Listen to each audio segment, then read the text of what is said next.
Good morning, everyone. Thanks for being here with us today. On behalf of college, I welcome our guest, Dr. Jyoti Kashid, who is a drug safety professional.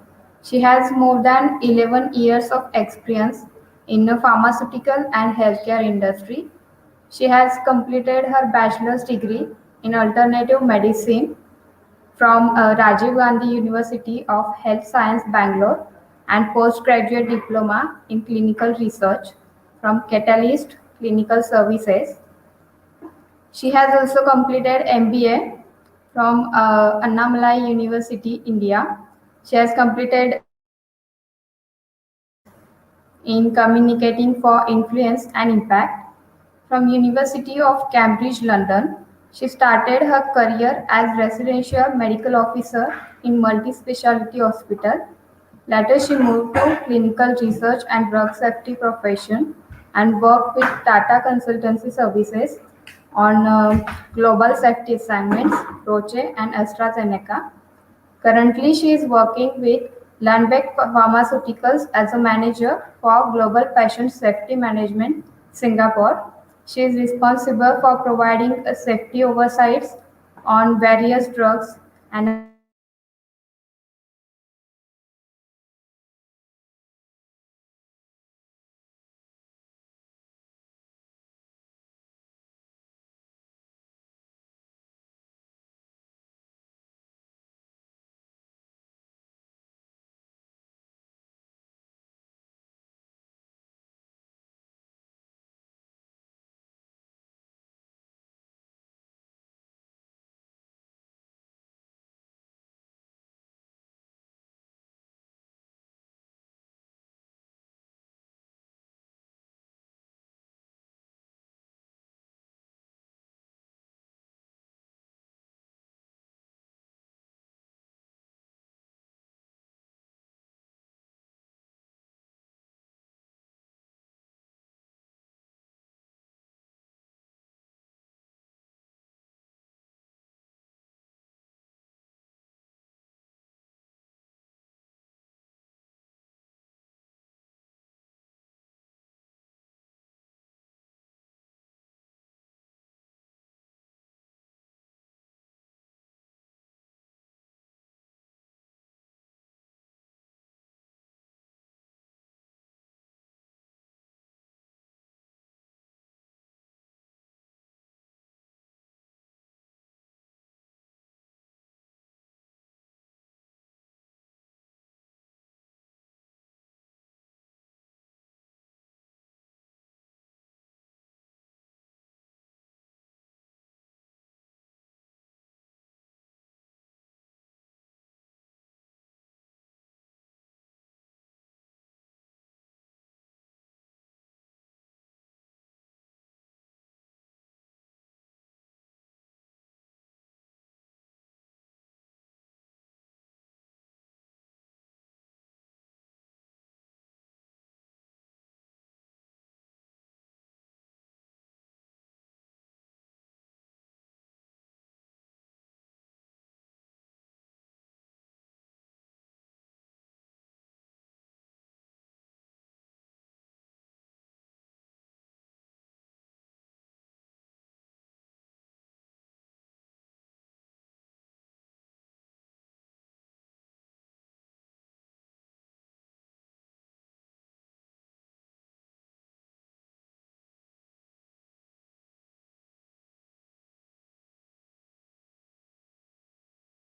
multicultural team of drug safety associates based in Singapore.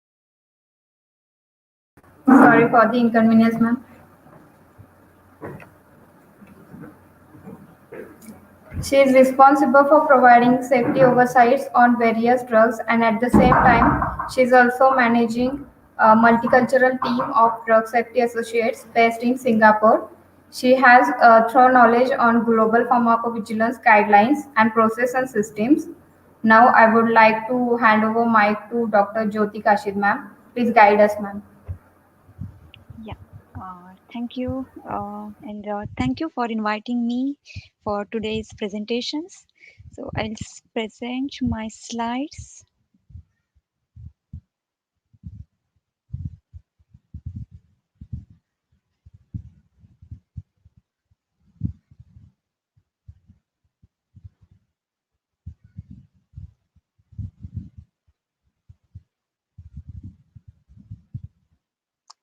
Can you see my slide? Can anybody confirm?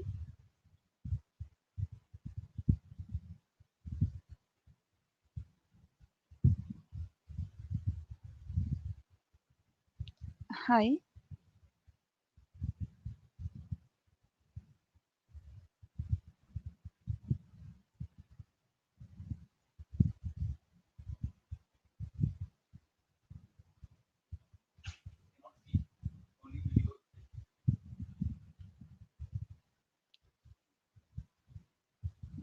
Mm,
Can you see slides now?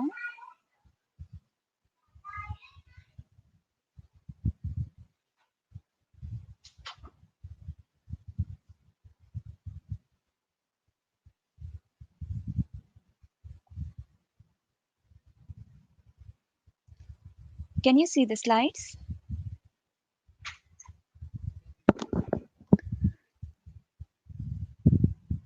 Hi.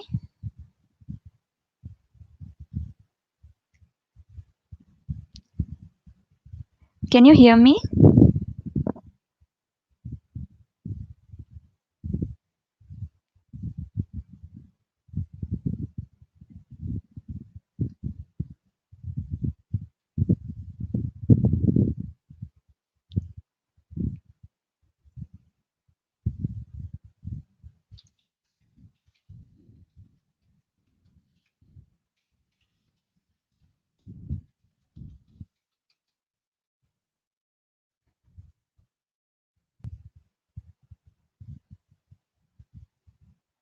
Hello.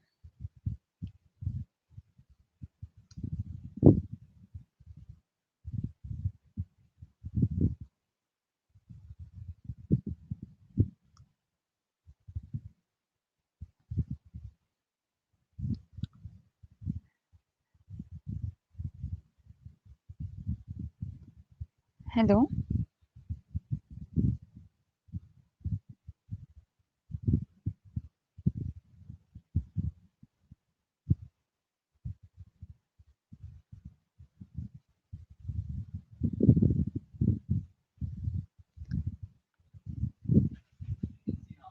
Okay, can I start? No. Hello. Yes, madam. Can you hear? Yeah, I can hear you. Yes, yes. You can start now. Yes.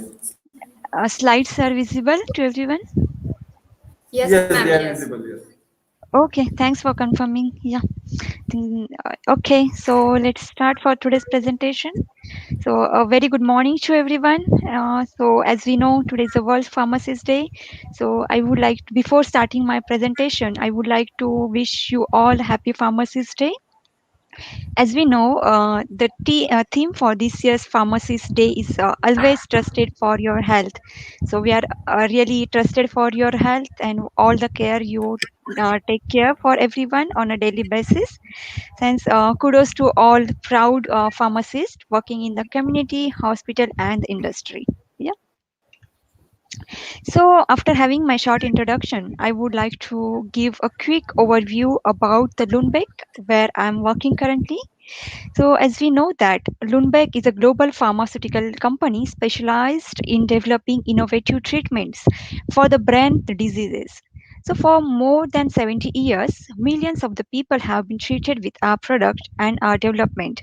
The distribution of pioneering the therapies continue to make a difference to people worldwide. So, Lundbeck has a broad range of the products within the brain diseases. So, with registered products in more than 100 countries, we leverage our global presence to bring the innovative therapies to the people who are living with the brain disease around the world. So, we have many innovative drugs for the patients who are suffering from the brain disease like depression, anxiety, Alzheimer disease, Parkinson disease, and many more. Yes, so let's start with the today's presentation. So today's topic is introduction to pharmacovigilance and need of drug safety monitoring. So this presentation is broadly divided into four main components, that is what, why, how, and who of the pharmacovigilance. Yeah. So now we will see what is a pharmacovigilance. So, from this picture, you can say the physician is trying to make the patient understand what is the pharmacovigilance, or basically what is the clinical trial. So, he is going to explain that it's a new experimental drug and it may not help you, but you will definitely have some side effects.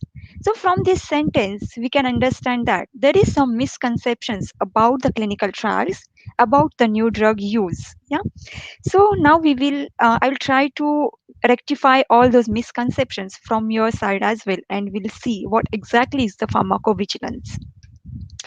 So if we look at the word pharmacovigilance, so it's derived from the combination of two different words, that is a pharmaco and the vigilance. So what is mean by pharmaco? In green language, pharmaco is nothing but the medicine or the poison, and vigilance, as we know, to be attentive. So we will see the standard definition of the pharmacovigilance, which is given by the WHO.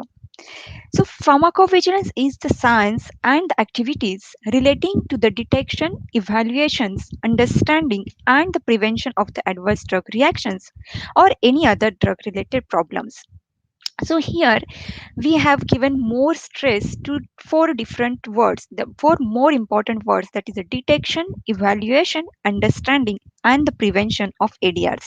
So we will see in further slides what exactly it means to the pharmacovigilance. Now we'll see what is the aim of the pharmacovigilance. Yeah. So first and foremost important aim of the pharmacovigilance is of course to improve the patient and the public care and the safety. Also, it helps to contribute to the assessment of the benefit, risk, and the effectiveness of the medicines. Also, it helps to provide the education and the necessary training to the relevant stakeholders, to promote the effective communication to the relevant stakeholders, and lastly, to promote the safe and the rational use of all the drugs. Now, we'll see why we need to monitor the drug safety, or why the pharmacovigilance is really important. So many of you have seen this picture before, that is 1960s thalidomide tragedy as well as 1940s elixir of sulfonamide disaster. So what exactly it is? As we know, pharmacovigilance and the drug safety were developed to prevent another thalidomide disaster. So the present day approach to the drug safety and the adverse event reporting started with this thalidomide disaster. So I will explain in short what exactly is the thalidomide tragedy. So, thalidomide is an agent which causes the birth anomalies in the newborn babies. So, there were many babies were born with the without limb. That condition is called as a phocomelia because the pregnant ladies consume these drugs, which is mainly used for the nausea, vomiting, to which experienced by the pregnant ladies during their pregnancy. The another disaster is the 1940s elixir of the sulfonamide disaster. So because of this drug sulfonamide, so 71 adults and 34 children were died after taking this drug. And this is a drug which is commonly used for the many elements like a gonorrhea until or sore throat. Yeah, so these two tragedies really make the awareness about the monitoring of the drug safety, not only during the clinical trial phase, but also after getting the marketing approval of the drug. So it's a continuous journey for the drug. So it's important for us to monitor the drug safety profile of the drug throughout the drug life. Now we will see why should we monitor the drug safety. So here we can say the limited extrapolation of the results to the human beings. So as we know that during the animal trials, that is preclinical trials, so the drug was tested on the animals. So of course there is some difference in the animals and human results. So there is a limitation of the information available through this phase. Also, when the drug reached to the clinical trial phase from 1 to 3, as we know, so the drug knowledge is very limited about the drug safety during the clinical trial phase because we know that trials are conducted under very strict protocol and trials are run for the shorter duration. So the information on the rare adverse events, long term effect, their interaction with other medications, also the quality of the life only get to know when the drug is released to the market and exposed to the wider populations. So that's the main reason why we need to monitor the safety profile of the drug throughout the life cycle of the drug. So there are some other facts why we need to monitor the drug safety throughout the drug life cycle. So adverse drug reactions are among the top 10 cause of the mortality. Also, the percentage of the hospital admissions due to the drug related events in some countries is about 10%, which is really a significant number, we can say. Drug related morbidity and the mortality expenses exceeds 177.4 billion in the USA, and this is the data from the 2000, the study conducted in the year 2000. And last but not least, important factor is dying from the disease may be inevitable, but dying from the medicine is really unacceptable. So, what does it mean exactly? As we know, whenever we fall sick or we are suffering from any diseases, always we take the help of all available medicines. But if someone is dying by using that medicine, it's not really a good sign, we can say. So that's why the monitoring of the drug safety profile it's really plays an important role to everyone's. Now we'll see the another uh, part of our presentation, that is how of the pharmacovigilance. So you might remember these words seen in our previous definition, that is a detect, assess, understand and the prevent. So what exactly mean those words to us? So detect means we need to actively screen for all the adverse event reports by using the different sources of ADR reporting. So now you will have question in your mind, what are the sources of the drug ADR reporting? So there are many ways or the channels of the collection of ADR reporting, that is the spontaneous reporting. So what it mean by spontaneous reporting? It means anybody can report the adverse event report, like all healthcare professional, it's a patient itself or patient's caretaker or the relative or the person who is aware of that ADRs. Also clinical trials. So whenever we conduct the clinical trial, it's the sponsor's responsibility to report all the adverse drug reactions experienced by the patient during that clinical trial phase. Also we need to actively screen the all available literatures to get to know about how our drug is working. Also after getting the marketing approval to the drugs, the sponsor's responsibility is to conduct some post-marketing surveillance studies. So also this is considered as one of the main source from where we can get all those adverse drug reactions. Next part is assessment. So when we get the reports from the different channels, from the different sources, we need to exactly look into the information which is reported in that particular adverse drug reaction report. After assessing all the available information, we have to really look into the data. We have to understand the causal relationship of the reported suspect drug with the events, whether it's really because of 100% because of our suspect drug, or there were some other underlying comorbidities or some other drugs which contributes to the event. So understanding this fact, it really plays an important role in assessing the safety profile of the drug. And lastly, we need to take the preventative action to prevent all those side effects or the adverse reactions to the patient in the future. So, which is nothing but the risk management plan. Yeah. So, now we will see some standard key definitions of adverse drug reactions or the adverse event. So, what is mean by adverse event? So, any untoward medical occurrence in a patient or clinical trial subjects administered a medicinal product or which does not necessarily have a causal relationship with this treatment. Yeah. So, any side effects experienced by the patient by having the drug, which may or may not have the causal relationship with that reported drug and the event, it's called as adverse event.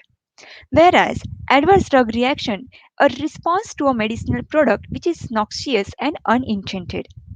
And lastly, the serious adverse reaction. So, what does it mean? An adverse reaction which results in a death, life threatening, which requires inpatient hospitalization or the prolongation of existing hospitalization, or results in persisting or the significant disability or the incapacity, and also the congenital anomaly or the birth defect. It's altogether called as a serious adverse drug reaction. So all those words which are mentioned over here, that is a death, life threatening, and so on, all are considered as a serious criteria of the adverse drug reaction or the adverse drug event. Yeah. Now we'll see. So the different types of the adverse drug reaction. From this figure, we can see there are different types of the adverse drug reaction, like augmented pharmacological effect, chronic effect, bizarre effect, delayed effect, end of treatment effect, failure of the therapy, and genetic reactions. So we'll see in short what exactly all those means. So what does mean by augmented pharmacological effect? So those are the reactions can be predicted from the known pharmacology of the drug, dose, and those are the dose dependent and can be elevated by the dose reduction, that is anticoagulant and the bleeding events. Bizarre effects. So those kind of effect cannot be predicted from the pharmacology of the drug. It's not dose dependent. Host dependent factors, it's important in this in its predispositions. So penicillin by for is the adverse reaction is mainly anaphylactic reactions or anticonvulsants have the hypersensitive reactions.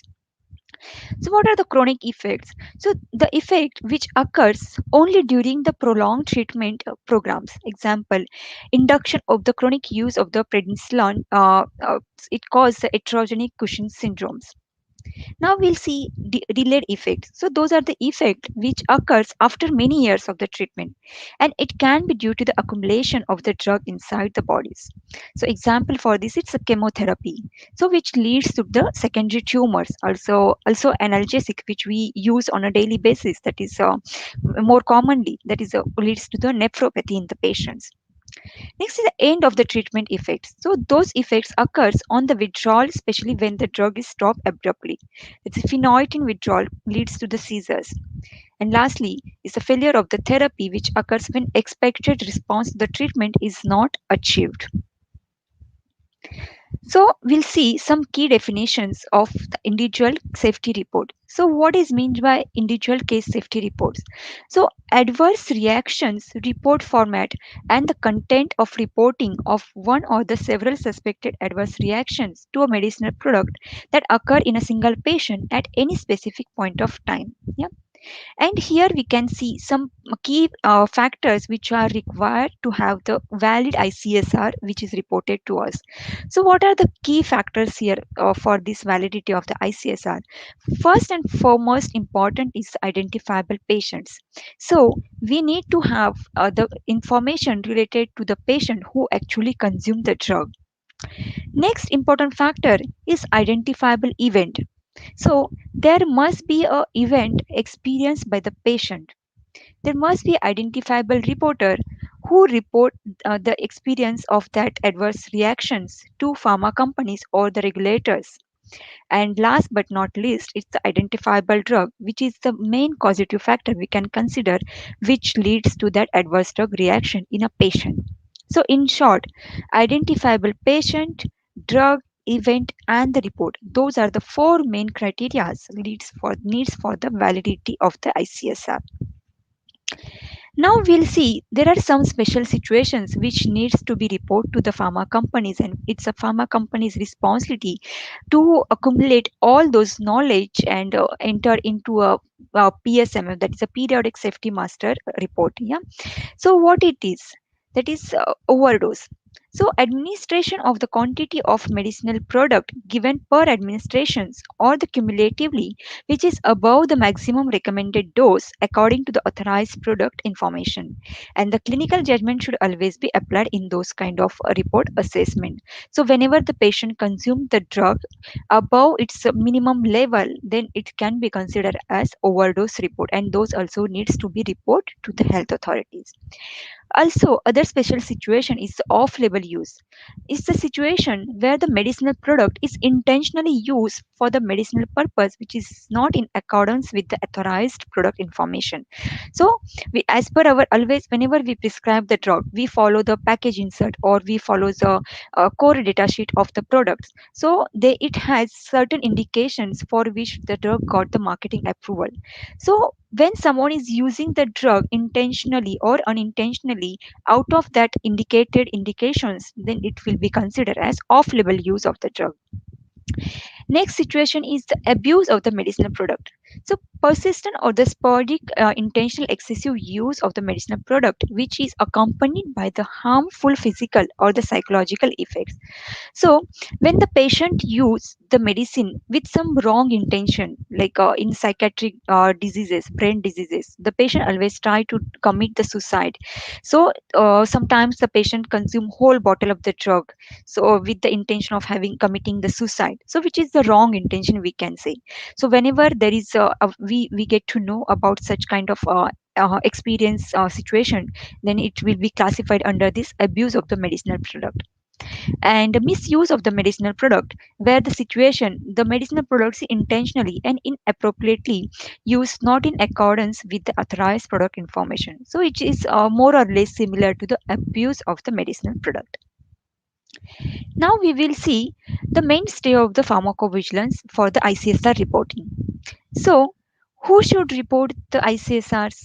So, everyone who are aware of these adverse drug reactions can report those ICSRs to the marketing authorization holder, that is, as pharma companies. That's the patients, SCPs, healthcare professional, that is, physicians, nurse, pharmacist, manufacturer, and the regulatory authorities.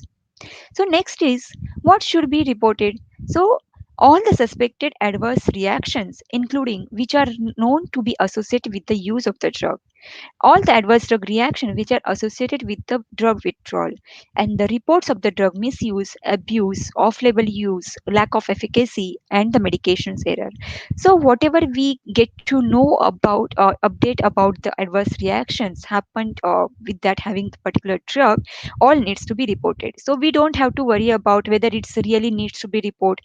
So whatever the knowledge come to your understanding, it needs to be reported, and it's a pharma company's responsibility to do the further assessment, understanding of available ADRs which are to them. Then ICSR should be reported to SCP, nurse, pharmacist, also the marketing authorization holders, and as well as the regulatory authorities. Now we will see who of the pharmacovigilance. Yeah. So as we have seen here, first picture, that is a patient. So patients and the HCPs are the end user of the drugs who reports the ICSRs, who follows the instruction of the doctor and the package insert and ensures the safe use of the drug. So next is marketing authorization holder. So pharmaceutical companies who maintains the PV system as per the regulatory requirements, submits the ICSRs, periodic reports, and follows the recommendations of the regulatory authorities.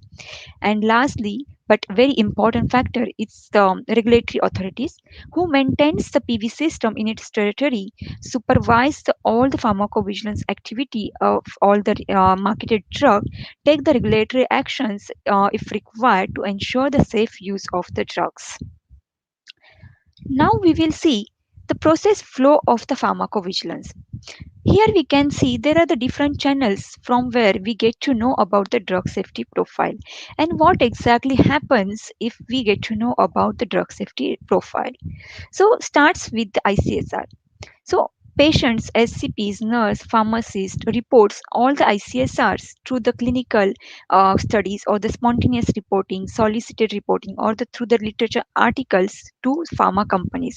So those are the sources from where we get to know about available adverse drug reaction report. So when pharma companies study all those adverse drug reaction reports together, they combine all the knowledge into a big report. It's called as a periodic report. So there are the different types of the periodic report. It's called as a DSUR, drug safety report, then PSUR or the PEBRR and the PEDR, which needs to be reported to the regulatory authorities at the given point of time at a regular intervals. Yeah. So it doesn't mean that pharma companies have to just compile all the information at once, but it needs to be reported, reviewed, and submitted to the regulatory authorities as per the given timelines. So regulatory authorities also all those available information leads to the changes in a RSI, that is a reference safety information. So restricted use, some special warnings in the RSI, and sometimes change in the legal status, that is a withdrawal of the marketing authorizations for that particular drug also comes through this knowledge of the periodic reports. Also sometimes based on available knowledge in these aggregate reports, we have pharma companies need to develop some risk management plan. Let's say if drug A is causing, which is marketed already and causing many reports of the headache, so it's a alarming factor for the pharma companies to take some action to understand why that particular headache is experienced by the majority of the patients in the market. So if it's really significant to that drug, then we have to pharma companies have to prepare some risk management plan how that headache can be prevent in the patients. Sometimes it needs to be included in the package insert that we know that there are certain contraindications given in the package insert that this drug may cause the dizziness or headache. So this kind of information everything comes from this ICSR or the aggregate reports. And in some conditions also it leads to the signal detection. Also there are some other sources like a preclinical studies, drug class effect, past studies. So those are the different sources also leads to the available information of those all the adverse reactions. So this is everything about the pharmacovigilance and why we need to monitor the drug safety profile of the drug throughout its life. So now we will move on to the next part of the presentation, that is the challenges for the drug safety monitoring. Yeah. So everyone knows this current example of this COVID-19 pandemic. So as we know that the coronavirus disease 2019, it's the pandemic that hits the world in the year 2020 and triggered a massive disseminations of the information. We can call it as an infodemic about the disease that was channeled through the prints, broadcast, web, and the social media. So this infodemic also included some sensational and distorted information about about the drugs likely first influence option of the leaders and the peoples particularly active on social media and other peoples, thus affecting the choices by the individual patients everywhere. So we know there are many vaccines available now, but in the months since the coronavirus pandemic began, a number of COVID-19 medicines and as well as the vaccines have been made available to the public at the faster rate than the than would usually be possible as a drug regulator approval process have been expedited in the response to the demand. So as we know that if we go back to the pre-pandemic stage, so we know that to get the approval for a new drug to the market, it's a process of almost 8 to 9 years, sometimes 10 years or more than that. But we have seen this phase of pandemic where when this pandemic started, nobody knew how to treat this disease, how to prevent this disease. So medicines, the line of treatment, vaccines, nothing was available. But when this disease becomes take the pandemic role, the pandemics become pandemic, then all the pharma companies start thinking we need to develop some innovative drug. Also the regulatory authorities give some approval for the off-label use of the drug which are available in the market previously. So this leads and this availability of the vaccine to the market, it's only uh, for within 6 to 8 months. So we have very limited data for all those vaccines, all those medicines.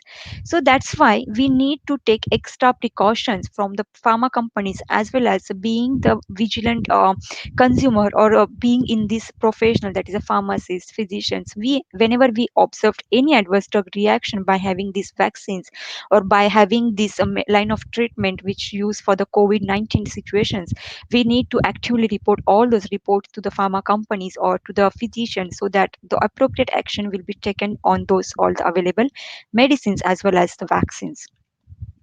So now we will see what are the COVID-19 challenges for the drug safety. So here we know there is very limited information on the disease.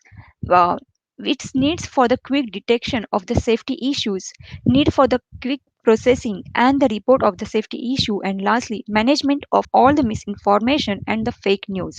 So as I mentioned in the during the previous slides that the approval of all the medicines, line of treatment as well as the vaccines for the COVID-19 situation, it's within 6 to 8 months. So we have the data only for the very short duration of period. So we need to take the active role to assess all those available information after giving the medicines to the patients. Yeah, so that's why how we can do this.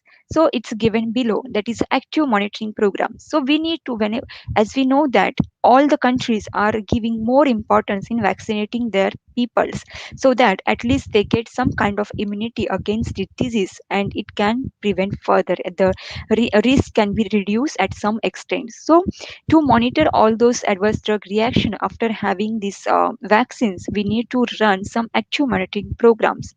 Also we need to have some intensive monitoring in the special precautions, like we can conduct some observational studies, and also we can conduct some studies in special populations or some vulnerable groups, that is the pregnant women or the old age patients or the patients who are having the polypharmacy. So we need to do the study in all the special populations. Electronic reporting. So as we know that today's world is really very fast, so we need to use all those available technologies to expedite our reporting to the pharma companies, to the regulators, so that we have the latest knowledge about the drug safety profile of all those medications and the vaccines. Also, we can integrate some ADR reporting system into the healthcare system facilities.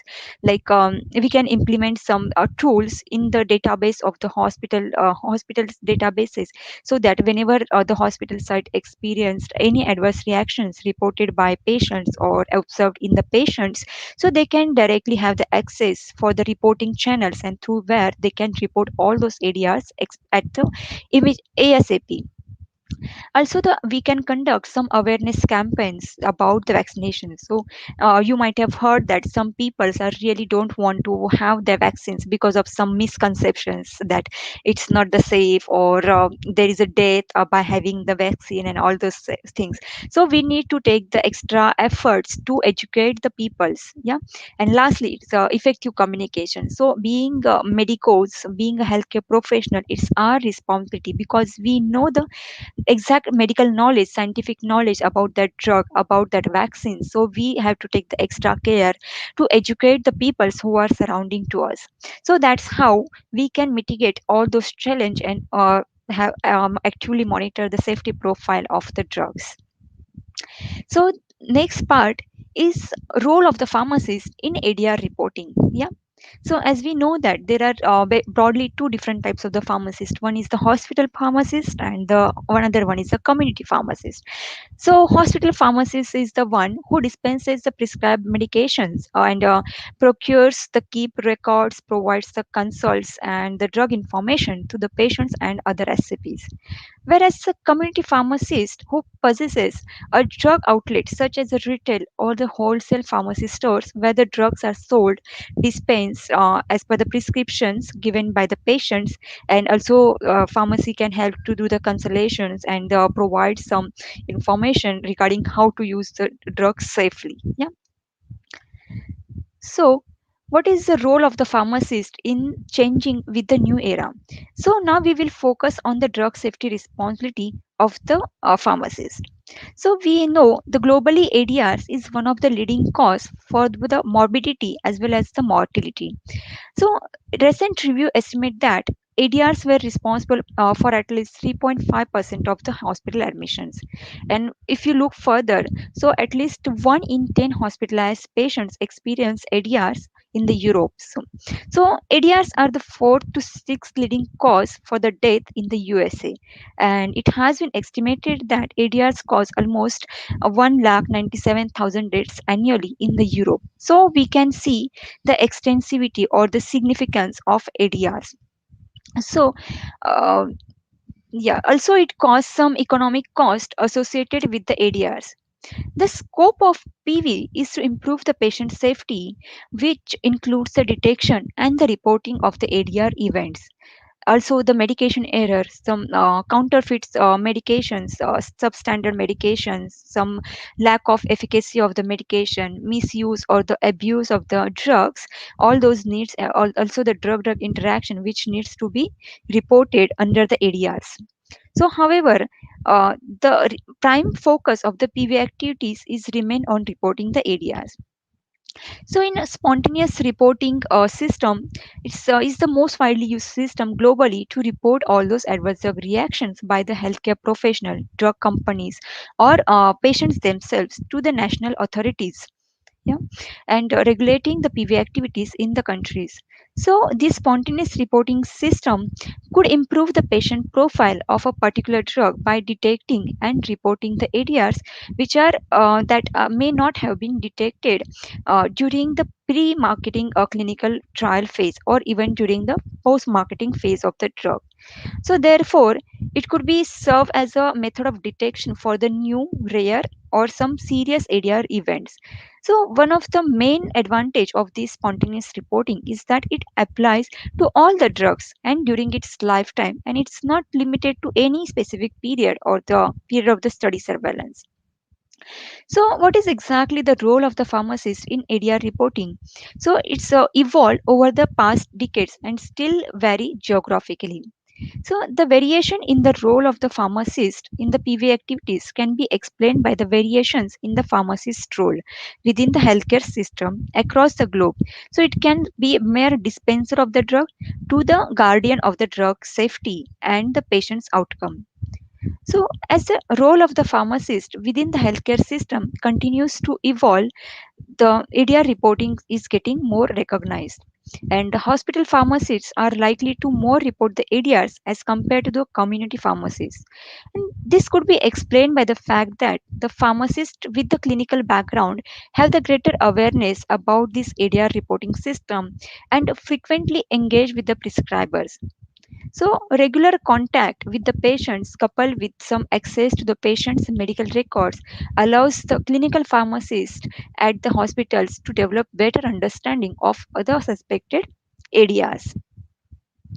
Now we'll see the pharmacist perspective on ADR reporting.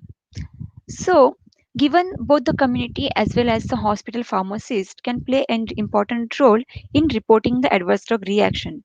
And there are number of studies have been conducted globally to evaluate the knowledge, attitude, and the practices of the pharmacist towards the ADR reporting with the aim to identify the knowledge, attitudes, practices, and barriers to the ADR reporting so that appropriate interventions can be designed and implemented to overcome those barriers.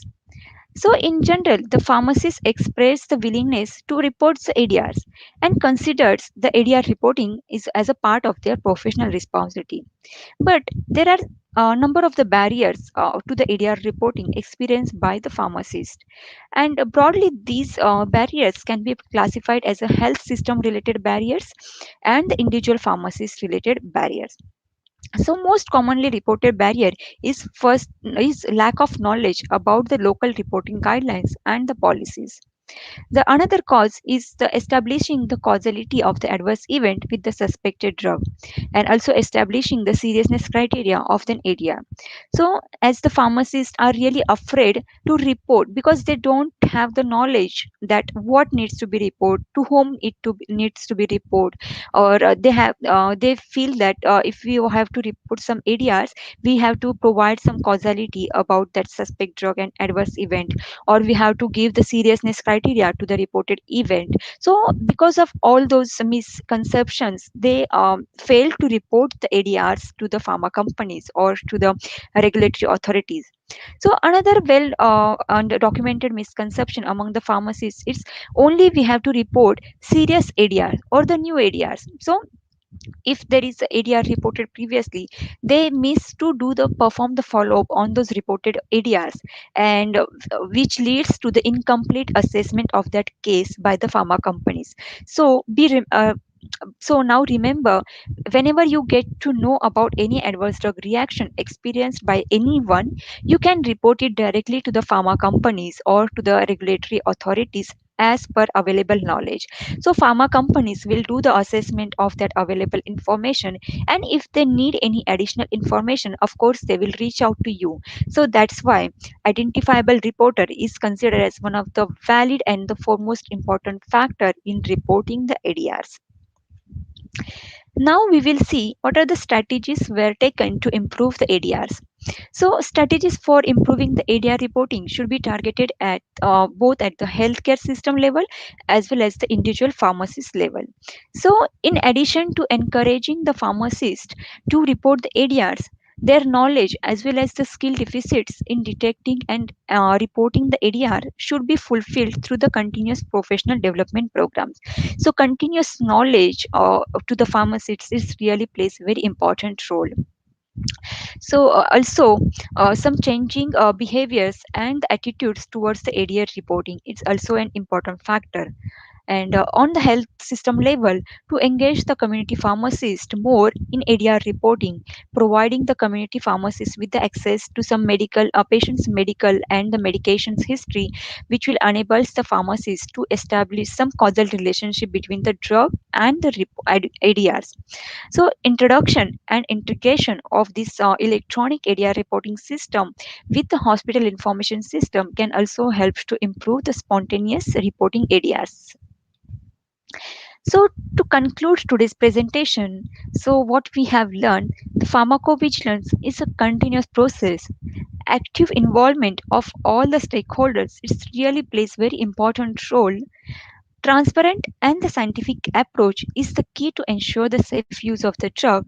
It means whenever any new knowledge is available to the pharma companies or the regulatory authorities, it needs to be transparently communicated to the common public so that they are aware of safe use of the drugs, and it needs to be communicated in a time so that we can avoid some thalidomide disaster in the future.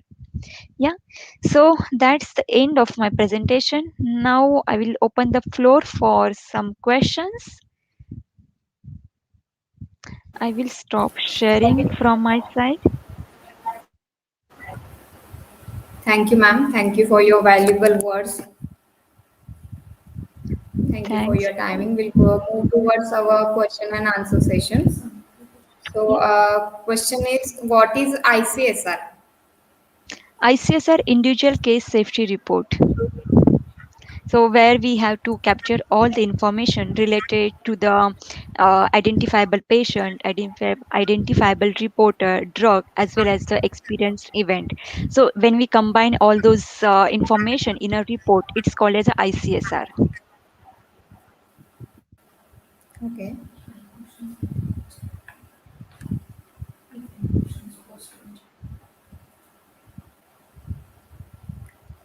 I request students if they have any questions, they can post it on chat section.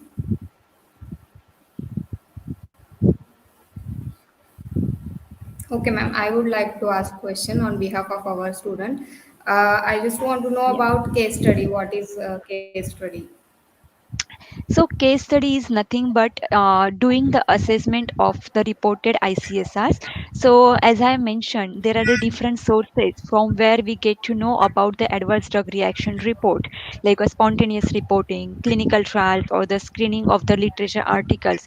So when we get to the pharma companies get to know about all those ADRs, we need to do the assessment, evaluation and understanding of available information and bring some knowledge to the aggregate reports, right? So let's say I have given the example that let's say by having the a medication, there are many reports reported to the pharma company about the headache. Yeah, so it's a kind of a triggering factor, so alarming factor for the pharma companies to look into that specific event and to understand why that headache is experienced by the many of the people, which was not happened during the clinical trial phase. Yeah, so this is understanding of all those knowledge is called is cumulatively called as a case studies. Yeah, am I Okay, thank you, answered your ma'am. question? Yeah. Yes, ma'am. Yes. Yeah. Okay, next question is, which are the different types of forms are used to report adverse event? So basically, there are the different forms like a SIOMS, also the electronic reporting we call it E2B, and also the MedWatch form, which is mainly used in the US for the US FDA reporting. So those are the basic three forms. In India, widely used as a SIOMS forms. Yeah. Okay, thank you.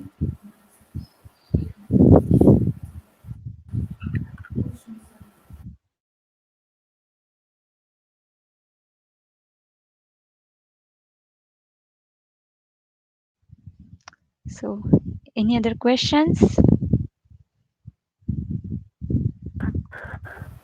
No, ma'am, no more questions. Yes, Okay. No. Yeah. Hello. Good morning, Yes. madam. Yeah. Good morning. Yeah, it was a very nice presentation. I got one question. Yeah. So, you mentioned in your in the short brief introduction that you have done postgraduate diploma in clinical research. Yeah. So I just because not all most of the audience are from the students. So just want to know understand that how useful is that postgraduate diploma for the undergraduate or BCom student or master student? How useful it was for you when you actually was working and then when you moved to Singapore? How useful was that diploma for you? Yeah, so basically, this clinical research knowledge is not included in our syllabus for the diploma students or the degree students in detail. So when you have such kind of additional diploma course or certification program, so it really gives value adding information, or the it's helps to upgrade your knowledge or the skill about that particular subject, that is because we know that the clinical research itself is a very vast subject. So if you study in detail, so we'll get to know about from A to Z of this clinical research, that what is exactly the clinical research, what are the different guidelines which needs to be followed by the pharma companies, or the regulators follow those guidelines. So how to do the reporting, so what are the different phases, what exactly happen in each and every phase, and the significance of each and every phase in detail. So all those knowledge which is not known during these academic years, so it will be really useful for the students to have those kind of courses. And I guess now there are many kind of institutions which are available, and provide some online access to those programs. So I feel if anybody really wants to make the career in this field can have this kind of a master's degree. Also there are some advanced courses available which will definitely help them to make increase their knowledge and skill set, so that they can make the career in this field. So it's really needful, I can say.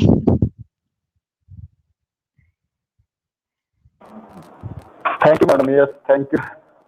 Yeah, Okay, thank you, madam. yeah, no worries.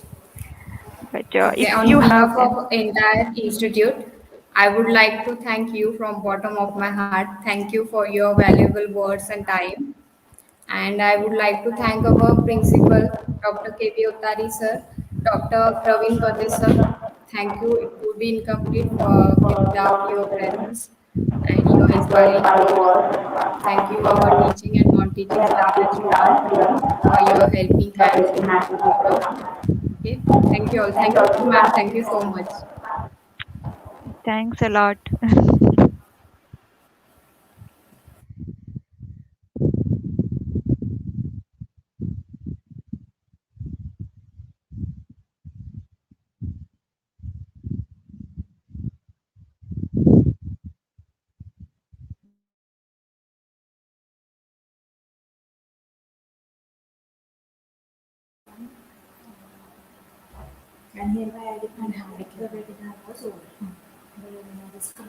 Okay, so I announce that the program is over. Thank you.